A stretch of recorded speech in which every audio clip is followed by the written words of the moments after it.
Welcome back, guys. So, in the last lecture, we started with controlling function. उसमें we did a basic introduction, फिर definition, फिर 3 points on importance of controlling. Now we will move ahead with the fourth point. So, fourth point is builds a good corporate image. मतलब एक अच्छा नाम company का होता है. कॉर्पोरेट इमेज मतलब है कंपनी का नाम और कंपनी का दिखाव अच्छा होता है. कैसे होगा? It helps to improve. Controlling helps to improve overall performance of organization. Controlling होगा तो परफॉर्मेंस इंप्रूव होगा. क्यों? क्योंकि हम कंपेयर कर रहे हैं जो हमने प्लान किया था. ठीक है. हर कंपनी में देखो गाइस, बनना बहुत जरूरी है. बजट नहीं बनेगा तो कंपनी किस काम की? क्योंकि कंपनी का मेन पर्सपेक्टिव वही है, एक बजट होगा. साल के शुरुआत में एक बजट बनाती है कंपनी. हर कंपनी बजट बनाती है, इतना खर्चा होगा, इतना हमारा एक्सपेंडिचर होगा. ठीक है.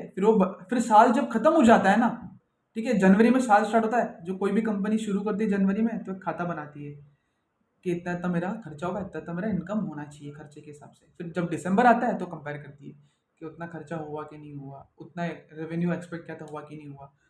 तो बहुत सारी कंपनियां जनवरी में बजट बनाती है, दिसंबर में कंपेयर करती, चेक करती है. इसी तरह से हमारे इंडिया में ना फाइनेंशियल ईयर है, वो स्टार्ट होता है अप्रैल से, खत्म होता है मार्च में. सो अप्रैल में लोगों का बजट बनता है कंपनीज का और एंड होता है मार्च में. इसी तरह से पता है आपको, यूनियन बजट भी इंडिया का बनता है. इंडिया का एक बजट आता है जो कि फाइनेंस मिनिस्टर बजट डिक्लेयर करती है. ठीक है. वो बजट भी कंपेयर होता है एंड में. फाइन. बेसिक अंडरस्टैंडिंग आपको मैंने और एक बार दे दिया प्रैक्टिकल एग्जाम्पल के साथ. We'll move on to the second sub point. Minimum deviations in predetermined standards and actual performance will result into the progress of business. ठीक है. डेविएशन कम होगा एक्चुअल परफॉर्मेंस और प्रीडिटरमाइंड में, तो जब प्रोग्रेस बढ़ेगा. ठीक है. प्रोग्रेस बढ़ेगा. ठीक है. डेविएशन किस में कम होना चाहिए? ये दोनों में, प्रीडिटरमाइंड और एक्चुअल में. ठीक है. It can be achieved with the help of proper control. Good corporate image can be achieved with the help of proper control. It builds good corporate image and brings the goodwill into the business. अगर corporate image अच्छा होगा तो goodwill आएगा. ठीक है. Fifth point, facilitates the coordination. Roles and responsibilities of departmental manager and subordinates are clearly defined. Planning stage पे clearly सब defined होता है, उनको क्या करना है क्या नहीं करना है. It also helps to find out the deviation in the respective department and use the remedial measures for desired goal. हमने पहले भी पढ़ लिया है. प्लानिंग करके हमने पहले उनका रोल एंड रिस्पॉन्सिबिलिटी डिफाइन किया था, फिर बाद में एंड में उनसे कंपेयर किया वो हुआ कि नहीं हुआ. साइकोलॉजिकल प्रेशर मतलब एक दिमागी प्रेशर रहता है. क्यों? क्योंकि पता है उनका परफॉर्मेंस इवैल्यूएट हो रहा है. जो भी काम कर रहे हैं वो परफॉर्मेंस एक ना एक दिन जाके इवैल्यूएट होगा. तो सच में पता चल जाएगा एम्प्लॉय को, एम्प्लॉय कैसा काम कर रहा है. पता है अगर कंट्रोलिंग नहीं होगा ना, एम्प्लॉय कुछ भी काम करेगा, मुझे काम ही नहीं, बराबर से काम नहीं करेगा, हाँ बस चल रहा है. ठीक है. जो प्लान हुआ था, परफॉर्मेंस बराबर से हुआ है कि नहीं हुआ है, वो चीज़ मॉनिटरिंग होती है, चेक होती है. तो इससे क्या एम्प्लॉय, एक साइकोलॉजिकल प्रेशर होता है, वो काम अच्छे से करता है. नहीं तो क्या होगा, एम्प्लॉय आ रहा है, सैलरी मिल रही है, चल मेरा तो सैलरी मिल रहा है, छोड़ो जाने तो चलेगा सब, ऐसा नहीं होता है. ठीक है. Performance can be evaluated with the standard target. जो टारगेट सेट किया था उससे हम एक्चुअल में जो परफॉर्मेंस हुआ उसको इवेल्युएट कर सकते हैं. एम्प्लॉयज अवेयर, उनको पता है that performance will be evaluated. Employ को पता है उनका परफॉर्मेंस इवेल्युएट होगा और they will be rewarded accordingly. मैंने आपको बोला ना कि एम्प्लॉय आता है, ऐसा नहीं होना चाहिए उसको सिर्फ सैलरी मिल रही है, वो ऐसी काम कर रहा है, आके काम करके चले जाता है, ऐसा बिल्कुल नहीं होना चाहिए. तो अगर उसको रिवॉर्ड मिलेगा तो वो अच्छे से काम करेगा, अगर वो अच्छे से काम कर रहा है तो उसको फिर रिवॉर्ड मिलेगा, ऐसा भी होता है. ठीक है. Psychological pressure works as motivational factor of employees to give the best results. ये साइकोलॉजिकल प्रेशर है, directly indirectly it will work as a motivation factor. किसके लिए? परफॉर्मेंस इंप्रूव करने के लिए, अच्छा काम करने के लिए. Seventh point, it ensures order and discipline. ठीक है. प्रॉपर डिसिप्लिन, कंट्रोलिंग होगा तो उनमें डिसिप्लिन होगा. एक ऑर्डर मतलब प्रॉपर वे में हायरार्की में काम होगा, टॉप डाउन अप्रोच. ठीक है. It is a function of order and discipline. Reducing unprofessional behaviour. Reducing मतलब कम होना, प्रोफेशनल बिहेवियर होना, अच्छे से बात करना, सबसे प्रॉपर वे में बात करना, discipline maintained bye continuous checking performance. Manager जो है अपने सबॉर्डिनेट के कंटिन्यूस चेकिंग करेंगे परफॉर्मेंस को। ठीक है, जो मैंने वही मैंने बोला ना, जो मैनेजर है सुपीरियर से, वो क्या करेंगे, कंटिन्यूस चेक करेंगे अपने किसके परफॉर्मेंस, एम्प्लॉयज के performance, which will help in preventive actions way taken to minimise the gap between actual and standards. समझो, discipline maintained by discipline maintain by कौन, subordinates subordinates or managers will result in continuous checking of performance by superiors and preventive actions will be taken to minimize the gap between actual। वही है, अगर वो discipline रहेंगे तो इससे क्या होगा, डिसिप्लिन मेंटेन होगा, कंटिन्यूस चेकिंग होगा उनके परफॉर्मेंस पे सबॉर्डिनेट्स के। कौन चेक करेगा, उनके सुपीरियर मतलब मैनेजर। अगर मैनेजर चेक कर रहे हैं तो जो भी उनसे गलती हो रही है और गलती को बताएंगे, और पहले ही प्रिवेंटिव मतलब प्रीवेंटिव, पहले ही उनके एक्शंस मॉनिटर होंगे, मतलब गलती होने के चांसेस कम हो जाएंगे। अगर गलती होने के चांसेस कम होंगे तो जो गैप होगा ना एक्चुअल बिटवीन स्टैंडर्ड, ठीक है, एक एक्चुअल होता है और एक स्टैंडर्ड होता है, वो दोनों का गैप पहले ही कम हो जाएगा अगर डिसिप्लिन होगा तो।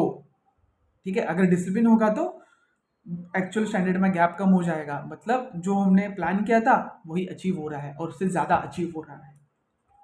8 point, accuracy of standards। It is an efficient control system that helps the management in judging accurate and inaccurate। accurate मतलब प्रॉपर, बराबर नंबर, 100 है तो 100 भी अचीव होना चाहिए। ठीक है, मैनेजर प्लान कर रहा है, मैं प्लान करूंगा ना, मैं एक्यूरेट प्लान करूंगा, ऐसा नहीं कि हवे में कुछ भी प्लान करूंगा, क्योंकि मेरा भी एक मैनेजर का भी एक लेवल होगा। हाँ, ये एंटिटी है, एंटिटी को आज के दिन पे कितना कमाना है, आज के दिन पे 10,000 रुपये कमाना है, ऐसा नहीं मैं बोलूंगा 1 लाख 10,000 10 लाख कमाना है, वो एक्यूरेट नहीं होता है। ठीक है, जस्टिफाइबल होना चाहिए, एक्यूरेसी होना चाहिए। Okay, it measures are flexible. ठीक है, controlling measures are flexible to the some extent. ठीक है, देन कंट्रोलिंग दिखाता है जो भी मेजर ले रहे हो फ्लेक्सिबल है, चेंज हो सकता है बट अपने दायरे पे। सो और एक चीज है, controlling methods are flexible to the some some extent, मतलब सम एक्सटेंट फ्लेक्सिबल हो सकता है, जरूरी नहीं है एकदम रिजिड हो, एकदम कठोर हो, थोड़ा सा ऊपर नीचे हो सकता है, तो उसमें चल जाएगा पर जस्टिफाइबल होना चाहिए as per the changing circumstances. मतलब समझो फ्लेक्सिबल इसीलिए, अगर समझो कुछ चेंज हुआ, थोड़ा सा ऊपर नीचे हुआ, समझो सीजनल बिजनेस आ गया, बारिश आ गई, ठीक है, तो हो सकता है बिजनेस में अप डाउन हो, they can be revise from time to time. So जो भी है स्टैंडर्ड्स है वो चेंज कर सकते हैं, परफॉर्मेंस चेंज कर सकते हैं time to time based on uncircumstances और based on circumstances, which will be beneficial for checking the performance accurately. Accuracy के हिसाब से परफॉर्मेंस भी उसी तरह से चेक होगा। अभी समझो इसका मतलब यही है कि समझो एक सीजन एक्यूरेसी में, समझो कुछ सीजन आ गया, छतरी ज्यादा करके कब चलता है, बारिश के सीजन में, तो हम ऐसा नहीं बोल सकते ना ठंडी में छतरी ज्यादा सेल होगा, तो तभी हमको जो सेल्स फिगर होता है ना, अम्ब्रेला के सेल्स का फिगर हमको विंटर सीजन में कम ही रखना होगा। ओके, जैकेट्स का सेल्स हमको ज्यादा रखना होगा। तो जो भी हम लोग जो प्लान करेंगे ना, प्लान करने के टाइम पे हमको ये दिमाग में रखना होगा, ये माइंडफुल होना होगा कि रेनी सीजन में छतरी के सेल्स की फिगर हम एफर्ट्स करेंगे, छतरी के सेल्स की फिगर बढ़े, और विंटर सीजन में कम होगा तो भी चलेगा। तो ये एक छोटा सा एग्जाम्पल है उसका, ये भी एक है। ठीक है, 9th point, ensures organisational efficiency. Factors of control include making manager responsible, manager की जिम्मेदारी बताता है क्योंकि उसको इतने इतने अचीव करनी है। Motivating them for higher performance, achieving departmental coordination which ensures efficiency and effectiveness. ये सारी चीज होगी तो इफिशिएंसी एंड इफेक्टिवनेस बढ़ेगी। 10th point, making efficient utilization of resource। Techniques are used by the managers to reduce the wastage of material and decrease in a spoilage of other resource। जो भी technique use करता है manager, method use करते हैं, ठीक है, managers अपने methods use करते हैं, तो उसमें क्या होना चाहिए, वेस्टेज कम होना चाहिए, स्पॉइलेज कम होना चाहिए।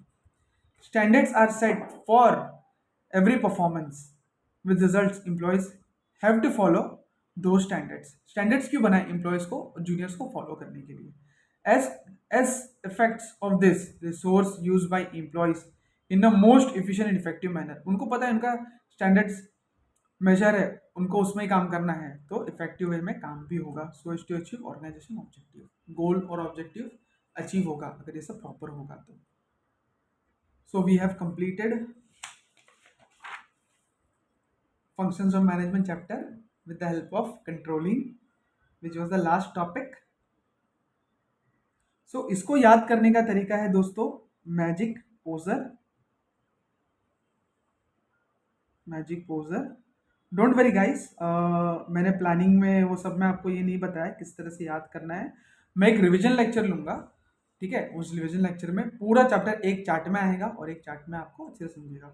सो अभी magic poser, M for motivates employees, A for act as a guide, G for goals, facilitating goals of organization, I for good corporate image, C for facilitates coordinating, magic हो गया पोजर।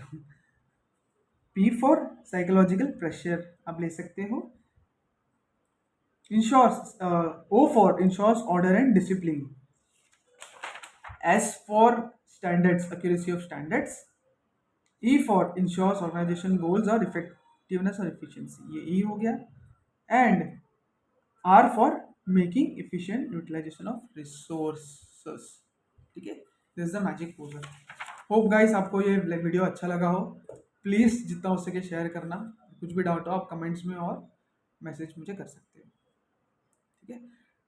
सो will meet on the next lecture, till the time take care, bye.